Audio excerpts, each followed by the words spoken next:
Hanging at the Reef is brought to you by Hawaii'i Pacific University's Holomua Commitment, making private university education affordable and accessible for Hawaii students.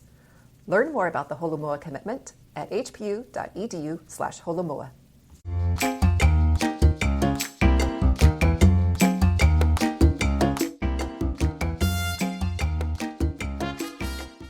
Aloha and welcome to another episode of Hanging at the Reef, the podcast where we dive into the stories, voices, and experiences that shape life in Hawaii and beyond. I'm your host, Jeffrey Rich, and in today's episode, we're spotlighting the vibrant world of film, storytelling, and the powerful role they play in shaping culture, community, and identity. Joining me for today's conversation is Dr. Peter Britos, professor of Cinematic Multimedia Arts at Hawaii'i Pacific University. As a filmmaker, writer, and educator, Dr. Britos has spent his career weaving together scholarship and practice, directing independent films, publishing critical works, and mentoring the next generation of storytellers. His latest projects include the recently published sci-fi novel Valley of Spiraling Winds and the independent film House of the Shark, a deeply personal independent feature film exploring contemporary Hawaiian struggles and cultural resilience. Together, we dive into the evolution of Hawaii's cinematic landscape, the challenges local filmmakers face, and the importance of authenticity in storytelling. We also explore the role of diversity in film education, the impact of producers in shaping narratives, and how new technologies like AI are reshaping the future of cinema. Here's Dr. Peter Britos with the conversation. Well, welcome to the show, Pete. We're excited to have you with us today. You are the chair of the Cinematic Multimedia Arts Program here at HPU. So you see student talent coming through every year, I imagine. And it must be exciting to see young people with a passion for filmmaking and multimedia. But first, tell us a bit about your journey. What brought you to HPU and how do you blend your academic pursuits and teaching with your professional pursuits? Well, I should probably say right off the top that I identify a lot with my students in that I've probably taken the pathway that a lot of them imagine for themselves. I've worked at most of the big studios in Hollywood, all of the networks for Clear Channel Communications and Premier Radio Networks, done late night television, worked at KHNL, K5 in the mid 90s. We were the first all digital newsroom in the world. I was the first media manager in the world for an all digital environment. In this business, oftentimes you go gig to gig, just trying to get to the next thing, Okay. Hop to the next thing, make a living. It's all kind of desperate at the time. And you look back on it and go, man, worked on some pretty cool projects in that kind of economy. The media industry is like that. It's project to project, and the project becomes your family. So you come to HPU for a while and you're part of a cohort, and that becomes kind of your production family. You go to your friends and your professors for resources or ideas. And Hawaii is one of the most remarkable places in the world to be able to film. We have all of these microclimates. I mean, look where we're at. We're in downtown Honolulu. We're in a metropolis. A stone's throw away is Chinatown, right on River Street. And across the freeway, right up into the hills, we have jungles and rainforests. And you go to another island a half hour away, and you've got snow and barren lava fields and real lava coming out of the earth, and amazing beaches with black sand, green sand, brown sand, white sand. So a really amazing place to be able to come and think about narrative, which is a lot of what we do. We teach narrative. How do you get a narrative into production? First thing you need, because it's so complex, these are like really complex, collaborative kinds of work. The first thing you're going to need is a map. So with everything you need to write or you need to read. So if you're like, I just want to shoot, I just want to have a camera, and leave that, you still need to be able to read and read really well. You need to be able to break apart a script, understand beats, understand climax, understand conflict and confrontation and paying things off, and all of these really cool things that we actually do all the time in our lives, in our families. The only way we can communicate is by telling story. If I were to be teaching math, the only way that I could teach you math would be to tell you the story of math, would be to narrativize it. Any event in the world, we learn about it and understand it through narrative. Storytelling is the foundation for so much in film and multimedia content, having that narrative that articulates the core points and gets the viewer interested in what you're doing is obviously the goal. Is that teachable, or do students come in with that skill set, and then it's just a matter of cultivating it? But it's a little of both. Some people are drawn to it. They search it out. They try to understand it. They try to understand why their grandpa's joke makes them laugh. Well, because comedy takes structure, right? It's not by chance. We need building blocks and, set something up and then pay it off. So some people pay attention, but everybody can get better at it. When you recognize it, even if you're not particularly interested, when you recognize it and you realize, okay, this is one of the most complex ways of communicating in the world. And to participate in that is a privilege, and for culture, a necessity for all culture. And so Hawaii also, it's like a really interesting place to be able to learn about these things, in part because our politics are still on the surface. There's nothing settled here. Things are in conflict, and the people that narratives conflict with, they're right next door, right? Like the really wealthy and the really poor live right next door to each other here in Hawaii. You can't get away from it. Those kinds of things allow you to learn exponentially, where it might be more difficult, say, on the continent, where there are segregated communities, right? If you ever saw like Beverly Hills 90210 in the 90s, largely white with a few blacks on TV. But in Beverly Hills, there's communities like that. Or Different Strokes or Sanford and Son in Los Angeles or Chicago or Detroit or Minneapolis or wherever, there are those kinds of sects. So you can say, oh, okay, yeah, here in Hawaii, when you see an all-white program, for example, that becomes kind of problematic. Yeah. I have to say, it's one of the things that I've felt, and it's truly a unique feeling coming to Hawaii, as a white Caucasian male. I feel very much in the minority out here, and it's a good feeling. It's a different feeling than I've felt through most of my life on the mainland. It allows for a level of obscurity that you can achieve. You kind of feel like you blend, and it's just a much different feeling. And it's hard to capture that for folks that haven't been out here. You mentioned the microclimates across Oahu and the contrast of imagery that exists here, from urban Honolulu to very rural, beautiful scenic settings on the North Shore. There is a burgeoning film industry out here. I shouldn't say burgeoning. It's been thriving for some time. But tell us a bit about the industry out here and the types of films that are produced, the types of people that are working out here. What happens when a film crew comes out from the mainland? Are they tapping local talent often? Or are they bringing resources with them? But give us a sense of how things operate out here from the film industry standpoint. Well, it's evolving. And really, the film industry here in Hawaii started with the birth of cinema in the 19th century, 1898.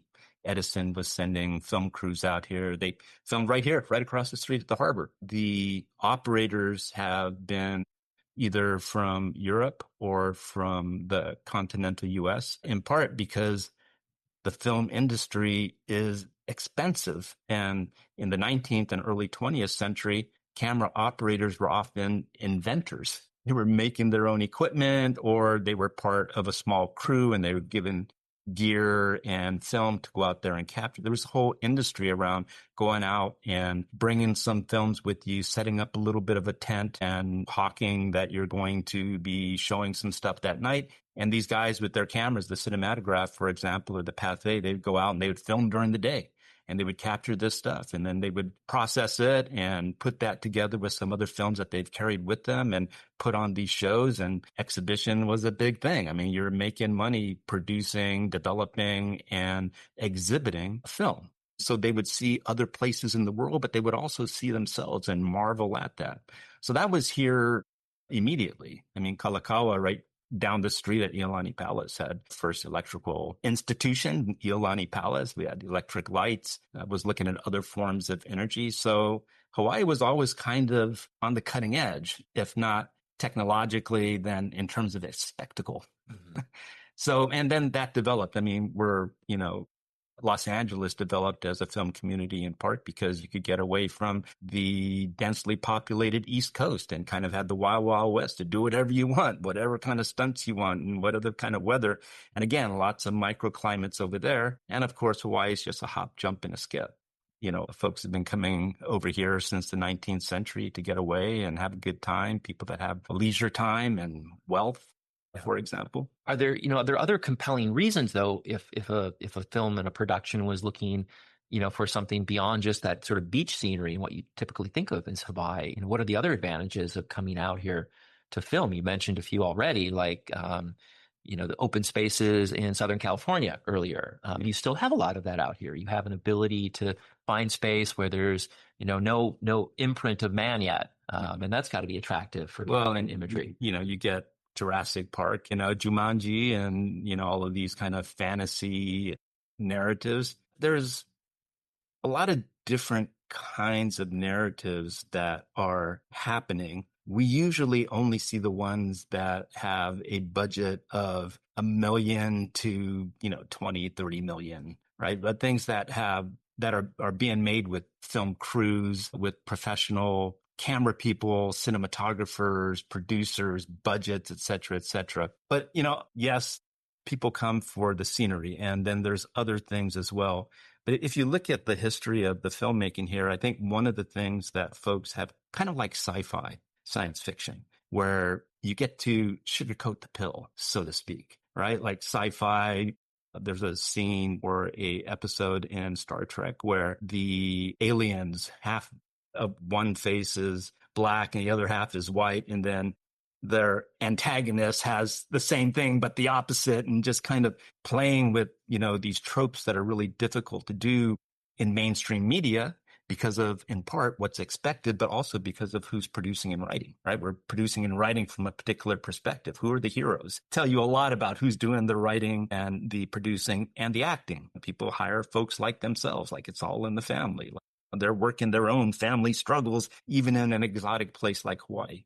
But you have films like Blue Hawaii, Diamond Head, From Here to Eternity, which is a lot higher quality than the two of those other ones. But in part, they're dealing with race and economics, class systems. And we'll look at those now and be almost appalled at some of the dichotomies that are explored. Who gets to be Hawaiian? Like in Diamond Head, Latinos are Hawaiians. In Blue Hawaii, you have some guy from Tennessee. Where's Elvis Presley from? Who's playing a Hawaiian or a part Hawaiian? Hawaiian Eye, Thomas Lopaka, one of the private eyes. Robert Conrad, he played a part Hawaiian, played Lopaka Brown. So a lot of brown face, right? And even the kahuna and the tutus oftentimes were, Indonesians or Mexicans, as if Hawaiians couldn't play these kinds of roles. We can see how it's evolved over time to the point where today we got something like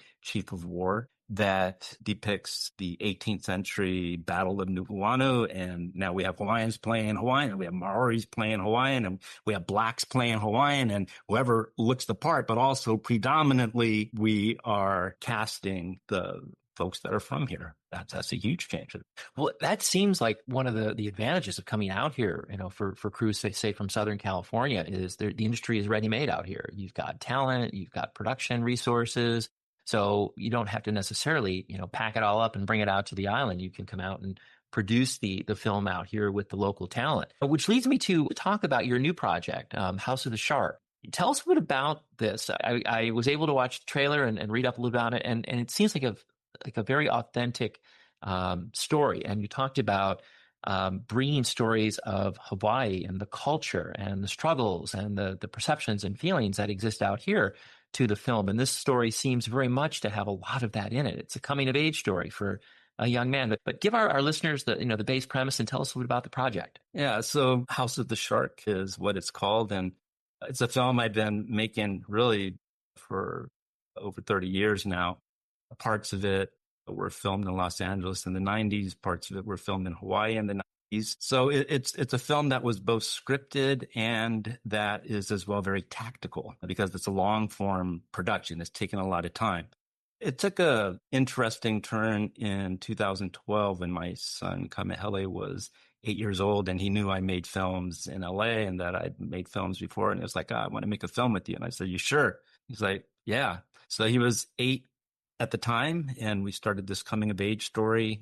A young woman by the name of Tiari Thomas Harris, who we had filmed with in the 90s when she was 14, was now 29. So she took on the role of Kamehele's mom, and we're going to do a little story in Hawaii about a single mom raising a kid and kind of those struggles. The dad in our story passed in the ocean, dove in the ocean, hit his head, and was with his kid. So it kind of kicks off from there. In any case, uh,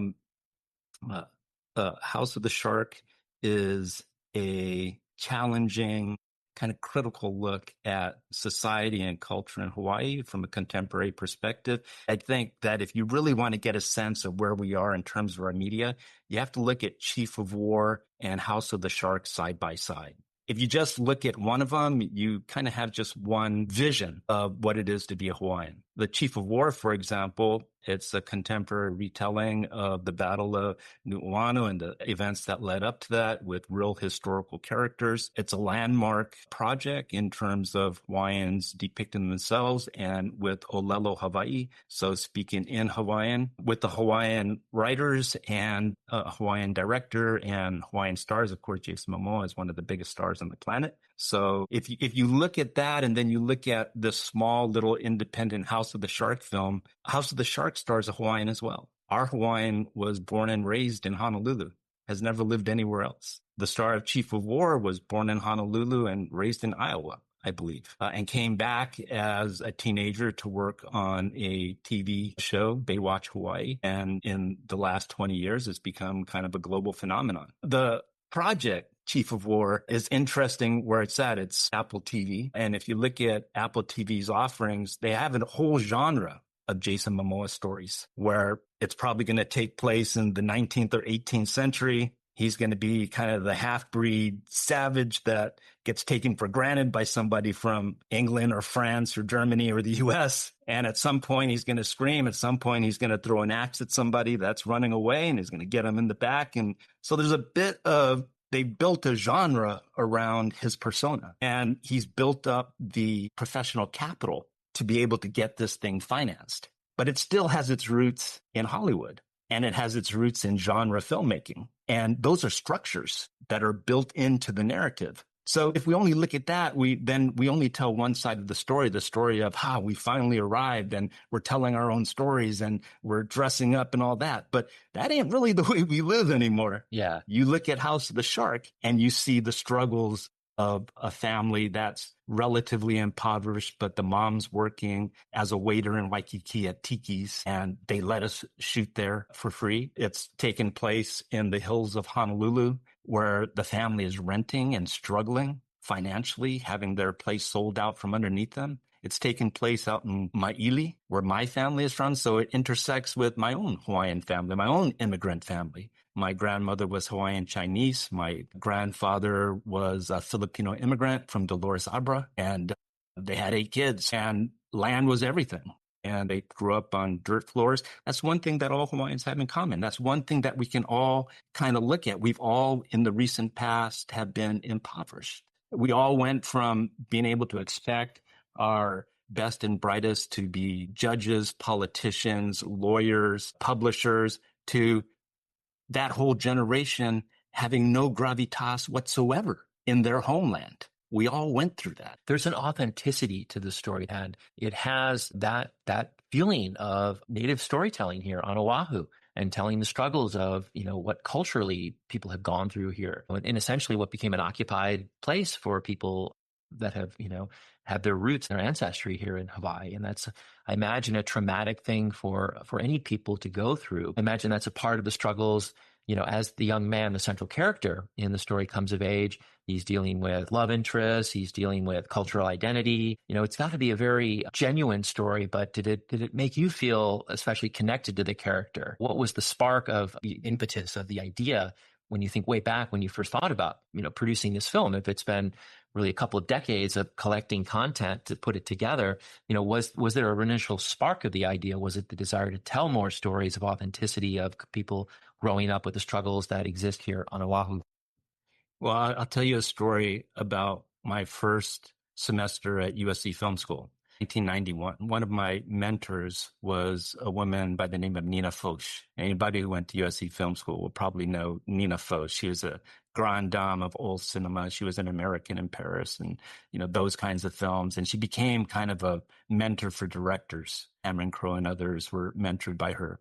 Anyway, she liked me. I kind of didn't know why, but I found out eventually a little bit. I'll tell you that in just a second. But we were supposed to do scene work with her. And I said that I wanted to do something that I'd written. I didn't want to just take a Hollywood story and film that. And she wanted to do classical Hollywood. And she made me explain why. And I said, well, where I come from, people come and they film over there, but they don't have the rhythm of the people or the language. So it is false. It doesn't feel right. It feels stilted. And she goes, well, I did a film in Hawaii. She did an IMAX film in the 80s. And Hawaiians can't act. Sorry. They just can't act. And I said, well, that's because the people that are trying to get them to perform don't understand how they speak, don't understand how they move and their rhythms and all that kind of stuff. She said, okay, all right, go ahead. And so she let me do my thing. And so, in all of my classes, I would do scenes from the short film that I was putting together. It's called Mahinalani, Heavenly Moon. And it starred my brother, who was 10 years younger than me, but was living in LA with me. And he was 21 years old. So I was 31.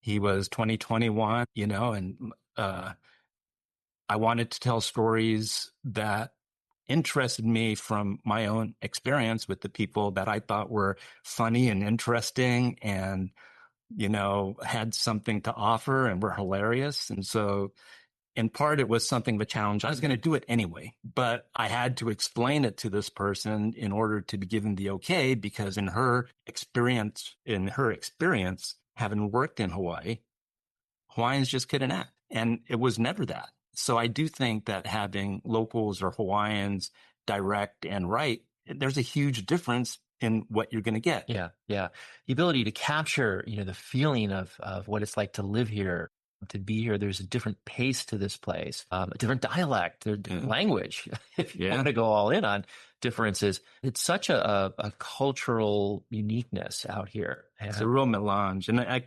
it's funny because I think film feels real to people. Like it's real people. You see them, you see the emotions. And when you're directing that kind of thing, that's what you're trying to get, real moments. And sometimes you have to concoct them. Sometimes they come straight from the script. You usually have to work it a little bit. But films are just they're so, well, it's different than novels. Novels are a lot deeper in the way that you can explore certain things. You feel like you have that substance watching a film, but structurally it's much thinner than a novel and what you can do in a novel. And almost like at a superficial level, even though it hits people at a really deep level, like how you work on things structurally. But that realness, that unique, real cultural experiences, for me, what I'm after, both in Valley of Spiraling Winds, which goes from the 17th century all the way to the 3rd century. So it's a speculative fiction, sci-fi novel. I actually cover the terrain that they cover in Chief of War, but from a different perspective, a much more personal perspective, and from the perspective of folks that were born and raised in Ko'olaupoko on the other side of the Pali. We're looking right now, that's Nu'uanu up there. So when Kamehameha's men landed, thousands of ships on the beaches of Waikiki all the way around to the windward side, they came up through here, and some of the major battles were fought right over here by Pu'uwaina, a punch bowl. And they went around and through Paoa and up and over and up there, and they chased the soldiers and families because everybody was fleeing. Everybody was fair game, but they were heading to the mountains because the mountains are pretty dense. They're heading to the mountains, and they headed to the Pali and the Ko'olas. They get there, and famously, a lot of them are pushed over. They jump to their death rather than face the horrors of war. So in my novel, knowing nothing about Chief of War or any of what these guys are doing, because I've been working on my novel since 1988 when I was a student at UH in the English department. But in any case, in my novel, one of the warriors is following a small family, and they go down the other side. And and I'm not going to say more than that because of the way it's written, but it's a small story in a larger story. These guys are doing this big, huge story. Mine is like how this family is dealing with it. And they're not pleased. They're not happy with Kamehameha. They're not happy with Kahekili. These are killers. And they've just taken out all of their ali'i, massacred them. So they don't trust them. They don't like them. Why are we at war? It only benefits the sharks who walk on land, the ali'i, right? That's how locals or Hawaiians at that time. Now we We have a statue right down the street to Kamehameha, and everybody glorifies them. Back in the day, if you were here and you know they're coming, and they're just coming to kill, and you got kids and you just want to farm and feed your family and sleep another night. Yeah. And for our listeners, for historical context, so this was the uniting of the Hawaiian Islands through King Kamehameha that we're speaking of. And Pete's novel, again, entitled Valley of the Spiraling Winds. Is this your first novel and only novel, or have you produced other written work? I've written a trilogy, and this is the first one to come out. Okay. But I had to get to the end in order to finish the beginning. So the second one is a little bit longer than this. It's all in the future. It's called Spiral Jungle. It's written. That one I just got to polish. And the next one, there's a really good draft. A lot of it is written, but I got to tie things up. So that one's going to take a little bit longer. Okay. But yeah, there's a trilogy there laid out. And it's, I started it in 1988. I wrote an epic poem that took place in Ko'olaupoku, in a place that I knew with people that I knew. And, then I went to Switzerland after that for a while and worked there. Then when I went back to LA, I started writing screenplays. My master's was at the graduate screenwriting program, pretty famous program. Shonda Rhimes, Grey's Anatomy was my classmate. Mark Danielewski, House of Leaves, another novelist. He's my classmate, a bunch of other people. But in any case, I'm writing screenplays, including sci-fi screenplays. And I came back to Hawaii in 2003 to help start the Academy for Creative Media. I was the founding director, chief academic officer, wrote the program into existence. Right around then, started to come back to my novel and take the screenplays that I knew couldn't get funded, because nobody was going to fund a feature film about a Hawaiian family and have some Hawaiian guy direct it. I felt I was ready. I knew I could do it. My screenplays won a bunch of awards, but nobody's going to spend $1 million or $3 million or $10 million at the time. It was a small budget film. Nobody was going to spend $500,000. Nobody was going to spend $100,000. Nobody was going to spend $50,000.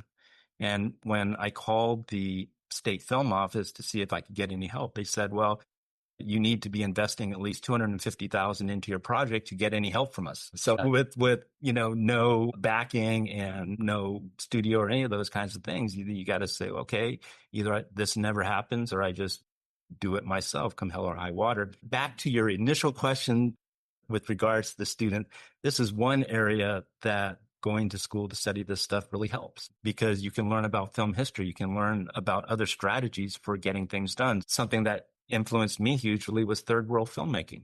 Third world filmmaking, that's not first world, which is Hollywood. It's not second world, which is like European art cinema.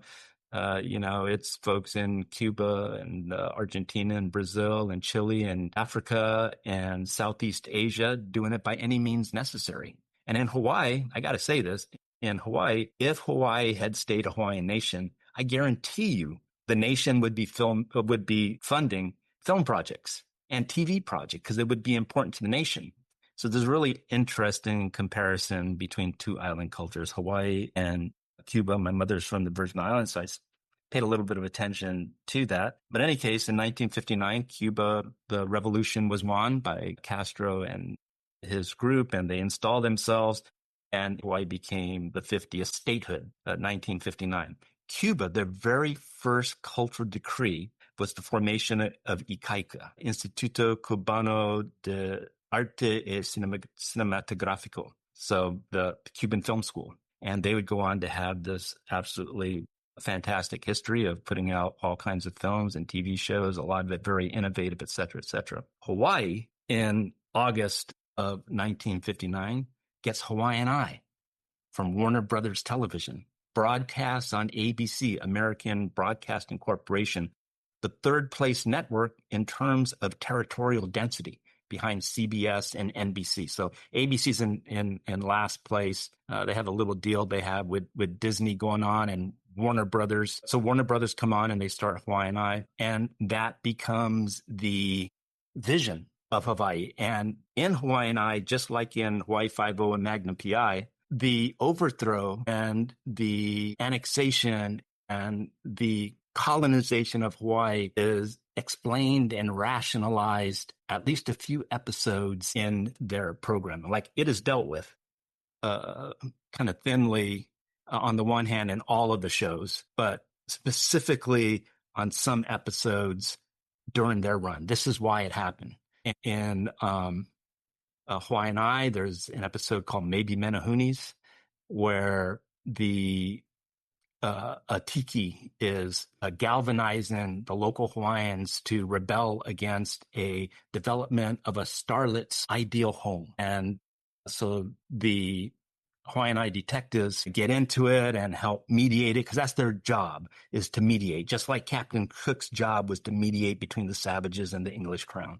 It's the same thing. They all have pistols. Captain Cook had a double barrel pistol, one side filled with shot, the other filled with ball. One of the reasons he passed is he shot that gun when he was being attacked, but he shot with the shot, and the guy was like, had a vest on, and it was all over. In any case, so in their story, Maybe Menahunis, there's a bad kahuna, this woman, and she's actually played by a Jewish stage actress. And there's a good kahuna, and he's played by a Mexican guy. And there's a battle of the wills, and eventually the Robert Conrad character, who's the part Hawaiian, talks to the starlet, and she says that she needs this land to be developed. She bought it. It's hers, used to be theirs, but she needs it to save her marriage, which is on the rocks. And Robert Conrad understands that, and says, okay, well, finally I understand. And so he finds a way for them all to coexist. And then in Hawaii Five-0, there is an episode where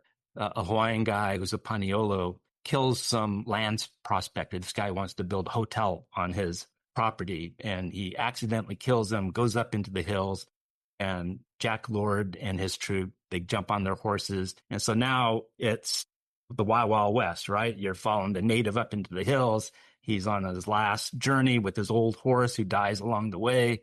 And they get to the top of the hill, and the Jack Lord tries to stop him. No, we'll find a way to resolve it. You have a grandkid, you have a daughter who live in Honolulu and watch TV and all that kind of stuff. And in the last, he shoots and is shot and goes down in a hail of bullets. The Hawaiians are dead. That's why we're here, so that we can manage the land. And the thing about the Hawaiian Eye is that all of that land eventually was going to educate the children of Hawaii. And this is a show that was executive produced by Henry Kaiser, who built Hawaii Kai and the Hilton Hawaiian Village, where the show was ostensibly shot, even though it was shot mostly on Warner Brothers sound stages in Hollywood.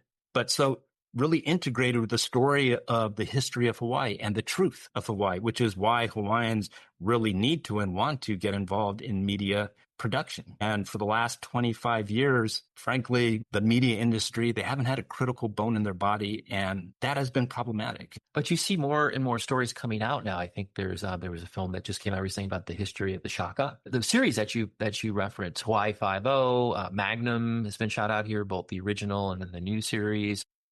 And they incorporate more Hawaiians and more Hawaiian language, and all of their titles are now in Olelo, Hawaii. And yeah, kind of like HPU, we're shifting to something that's a little bit more accepting and actually looking at the culture as perhaps having something to offer. Yeah, it almost seems that, taking a step back to take a step forward was sort of the requirement, and to create and to allow the film industry to grow and prosper out here. It's not, wanting to tell those stories. I don't think it was a requirement. I think it's just the way it happened. Okay.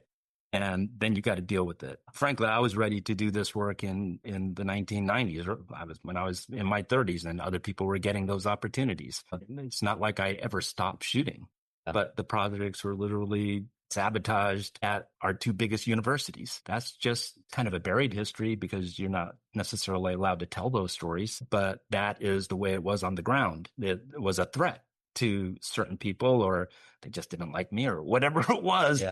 But it was possible. It didn't happen, and it didn't happen for lots of reasons. And that's actually in academia where a lot of people should be turning their attention here in Hawaii, to kind of understand that and to think tank the future. I mean, that's really what this industry allows. That's what filmmaking and TV, it's a complex way of think tanking the future. If we only do nostalgia, if we only do, well, we were represented now, so we're all good. Well, there's only so far. That's why you need to look at House of the Shark at the same time as you look at Chief of War, because that is looking at the future. That is looking at contemporary stuff. That does tell you about the complete breadth in part of the Hawaii people and our immigrant culture.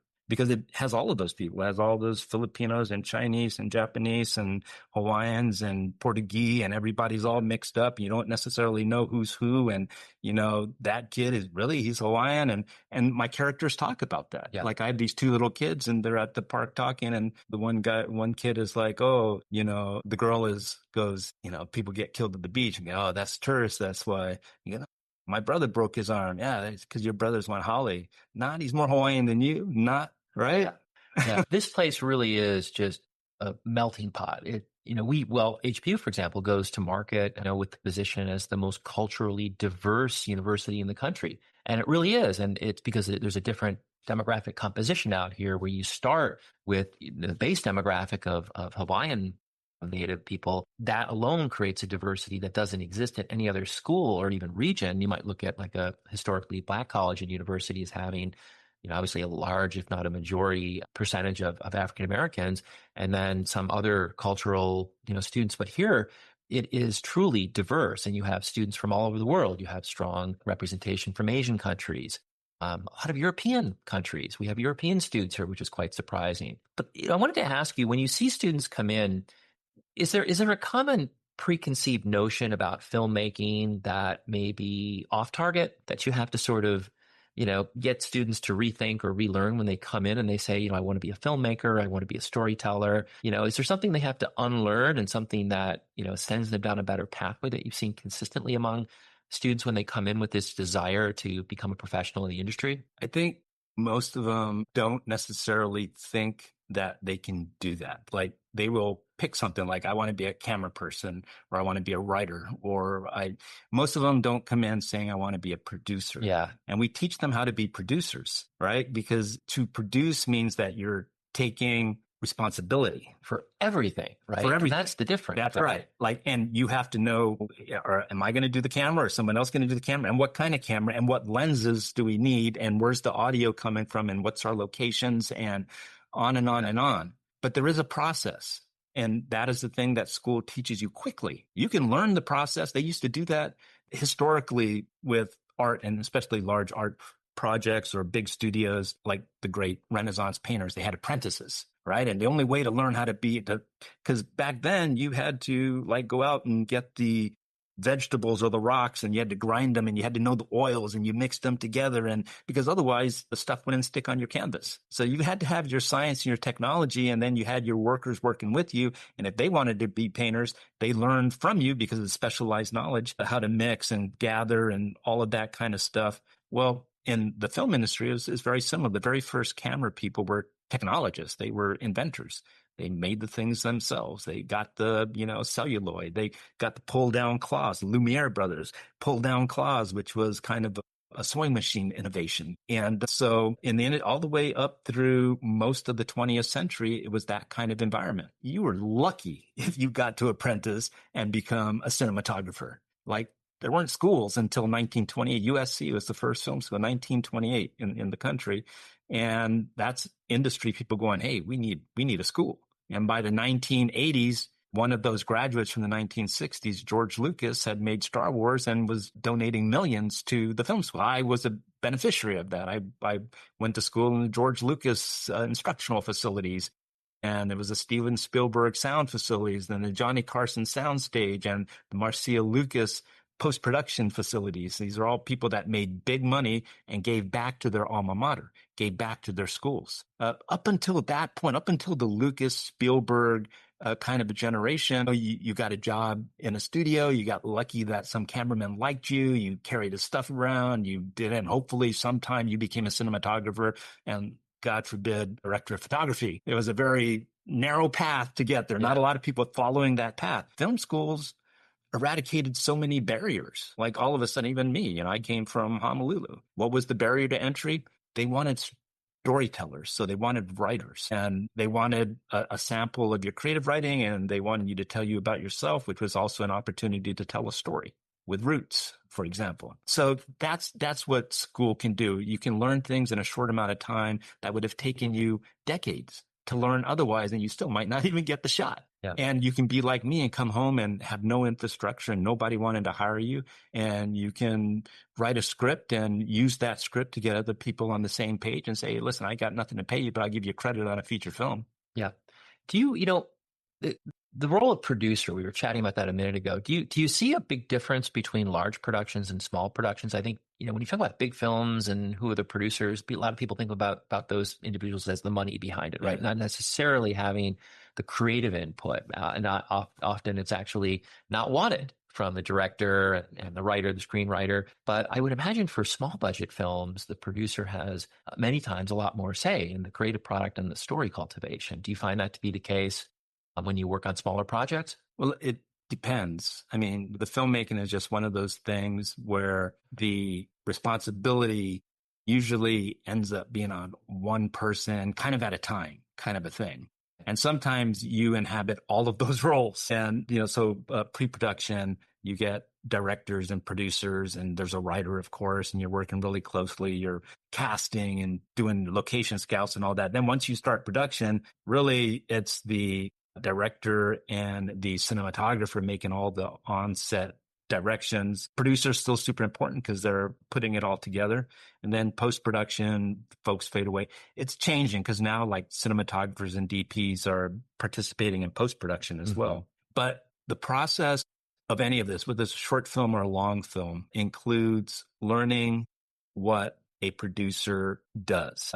And there is a similarity across it. There's a lot of abuse with big budget stuff, a little bit less with lower budget, because you're just trying to get the thing done. But that's kind of the bread and butter of what we teach in this program, is to create a curriculum where when students finish they can produce their own stuff. Because I realized coming out of USC Film School, that's the one thing that I felt they didn't do well. Like we had 5 different majors, and you can do production, screenwriting, producing, now animation and gaming. But it was kind of narrow, and you could do producing. It was kind of narrow, and all the stuff, a lot of the stuff that I learned in order to make films or just to do projects, I just learned on my own.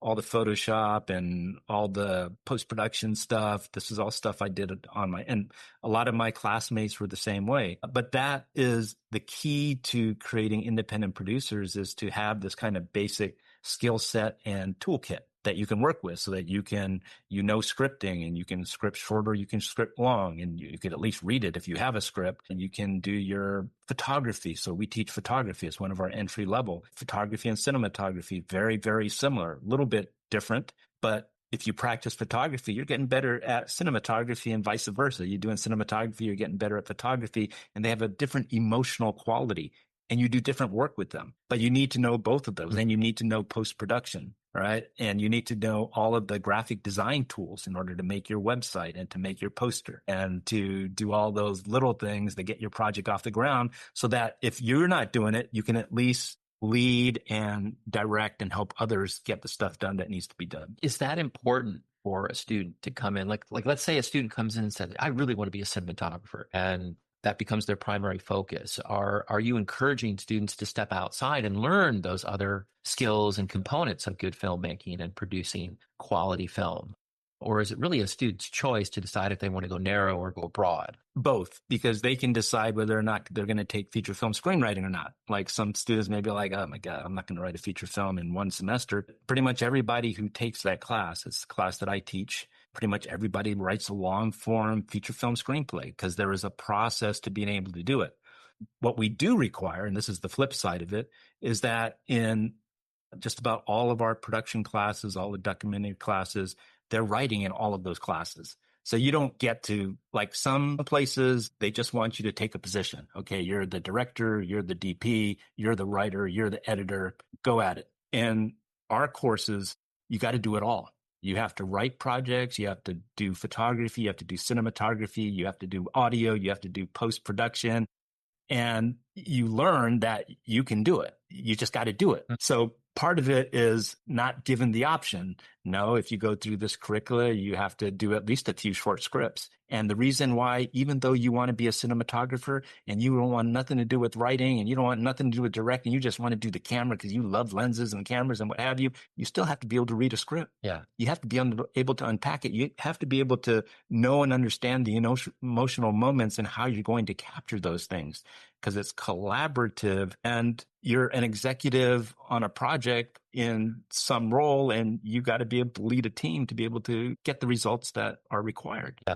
You know, I have to ask the question about AI and how AI is impacting the film industry. I think we all remember just a couple years back, I think it was SAG and some of the other associations in the industry went on strike to sort of get their arms around how a burgeoning AI industry at the time was going to affect the industry, rights management, royalty management, likeness. All these things are sort of a fair game now with deep fakes and the ability to clone voices and manufacture artificial video. How do you see, this drive and this mainstream utilization now of AI that we're seeing impacting the film industry? And what do you tell your students about it? It's multi-level. It's helpful in some places. I think it's not helpful in others, depending on how deep you want to go. For example, there's some people, they don't care how they get the credit as long as they have the credit. I had a guy, for example, that tried to publish my writing, and he didn't care. He just wanted the academic and the writerly credit to, give himself credibility. But generative AI takes away some of the deep knowledge that you would have to acquire otherwise, especially structure. That's what you learn in school. That's what you learn from practice. That's what takes decades to understand, to grasp, and then to be able to deploy. Some people do it earlier, some do it a little bit later, but it's structure. That's the differentiation between a good narrative and a bad narrative. Aristotle knew that. We get a lot of our terminology from Aristotle back 465 BC. Protagonist, antagonist, climax, denouement, all of this terminology came from him kind of, attacking what makes an effective narrative with the Greek tragedy. Why that's more effective and better than the Greek epic, which is all over the place, right? The tragedy was really tight. It was a superior form of art as far as Aristotle was concerned than to what Homer was doing, going on and on and on all over the place. So that's what you learn at some place like the graduate screenwriting program at USC Film School. And you learn how to write sequences, how to write scenes, how to put them together. And there's no sure thing. You're just learning the process and learning some of the forms and how to be more effective. I want to do a vampire film about a young boy and a friend. He's very lonely, and he meets a guy that is wild and entertaining. Turns out to be a vampire, and it will put out a structure for you like that. Mm-hmm. That is revolutionary. I saw it coming. Well, one of my first jobs in Hollywood was working for the group that developed Final Draft. They're USC students, and I was doing narrative theory. They hired me for the summer. They had this other project called Dramatica. And Dramatic, the way that it was pitched to me was, we have found the solution to all the narratives in the history of the world. That's a big solve, boy. That's a big solve. Being Hawaiian and coming from a different kind of storytelling tradition where we have genealogical chants that go back, I knew this wasn't true. But for them, they had solved the problem of narratives. And my job was to look at Hollywood scripts and to dissect them and extract the essence of them. Where's the climax? What page is it? Where's the end of the first act? What happens? What happens with the characters? And all of that was like first generation generative AI with all of that in a caboodle and this kind of, a private eye story or a police procedural or a rom-com, and boom, boom, boom, boom, boom. So you got two characters. They need to meet here. They need to meet there. And they have a little bit of a spat, and then they resolve it, and everything's good. Right? I'll tell you where I used AI just a couple months ago. I have this big, long feature film, House of the Shark, and I'm thinking of submitting it to the Venice Film Festival and some other festivals. And one of the things for the Venice Film Festival is that they require an Italian translation. Okay, now I can go and ask somebody to do a translation from scratch, but that's a lot of work. Yeah. I know I'm going to need somebody to polish it. So I go AI, take my script, find a way to put it into generative AI. It pops out a translation. And I do that in Italian, French, Spanish, German. And then I asked some friends. So is this subtitling or is this voiceover? Right? Because like if you put it on Vimeo, the Vimeo can do a voice translation, right? But that's not you doing it. And so, but in any case, I did that, and my Spanish is okay. My French is okay. Passing German, but I'm really not expert in any of those. But I got an entire translation for an entire 2-hour feature film. And then I asked my Spanish friend and my German friend and my Italian friend, hey, are you guys interested? I have a translation. All you need to do is go through and make the corrections but I have a draft. That cut down time, money, et cetera, like that. I also, this past spring, in my feature film screenwriting, as an exercise, I had people put their project through AI. Well, I allowed them to. I'm not making it because I won't put my own stuff through it. Okay. Because those machines are collecting your intellectual property and using them. Yeah. So I don't want any of my stuff in there unless it's a closed loop. Like I would do a closed loop, but I haven't seen anything like that yet. Who benefits more, the person or the machine? Going through those kinds of processes, the person benefits, they hold on to some of it, but ultimately, really, the machine is getting all that data. Yeah.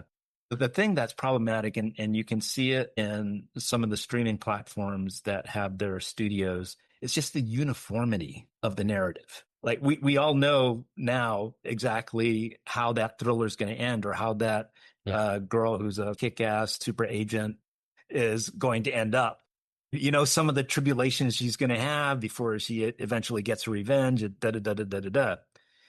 I saw that I teach a global cinema studies class, and I had a group of students. I'm not even going to say where they're from, but a group of students that came in, and so much about with students, it's cohorts, right? It's like the group, and like one bad apple or one good apple can really, change everything. And anyway, I had this group, and they decided that they were going to spend most of their time touring the islands and doing that. And I don't chase anybody. You guys are adults, and so end of the semester, they had to do their final and stuff like that. And I was looking forward to it because one of them had written a really good paper in the midterm. So the final came, and it was a comparison between a few different films, Rabbit Proof Fence, Once Were Warriors, and a Cuban film, Lucia. Okay. Really beautiful film. Anyway, the first one, I read the first one. That's absolutely brilliant, man. Boom, boom, boom. All 3 films. And, just the language was great, and the comparisons were great, and just what you would want out of somebody doing film school. And then I read the next one, and it was the exact same thing, just a little different. And then the next one, exact same thing, and so they'd all passed this through their AI. It was like so clear, and it just cookie cuttered out responses that they really, but that's the basic premise, right? So, it's looking for the next expected idea, the next expected sentence that would flow naturally from whatever. But they are putting it together in ways that are deeper than most students would have access to, because they have the benefit of world-class papers from academics from all over the world, and they're synthesizing that. So I bring up Lucia, which is a beautiful Cuban film, and it's going to look at not just continental writers and European writers, but South American writers, and pick out some of the buzzwords that are needed in order to talk about that. And then there's going to be the synthesis, looking at the Maori film Once Were Warriors, and looking at some of they're both colonial stories, post-colonial stories.